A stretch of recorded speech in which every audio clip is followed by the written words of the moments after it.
ஏமாப்பிள்ள உன்னை ஆம்பளை சிங்கம் நினச்சிக்கிட்டு இருக்கோம். அசலுக்காரன்ட்டு அடி வாங்கிட்டு வந்திருக்க. நம்ம ஊரில் உன்னைய மாதிரி ஒரு வீர மேலேயே கை வச்சிருக்காங்கடா. வேலை வேணும் கேட்டு அது வடக்கங்க வாசலே வந்து நின்னாங்க. எங்கே பார்த்தாலும் வடக்கங்க வேலைக்கு வேண்டாங்க. பூரா வடக்கனை அடித்து பற்றணும்டா. ஒரு வடக்கம் கூட நம்ம ஊரில் இருக்கக்கூடாது. இன்னொன்று இல்லைங்கிற மாப்பிள்ள போட்டுருவோம்.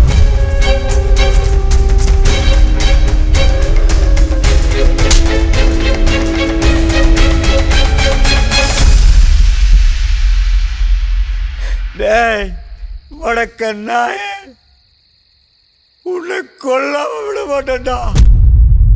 ஏடா வெளியூர்லேருந்து பிழைக்கிறதுக்கு இங்கே வர்றவன் இந்த ஊர் வடையை திங்க மாட்டானா? அவனுக்கு வேண்டி பானிபூரி பேல்பூரின்னு போட்டுக்கிறப்பேடா பேப்பிலை.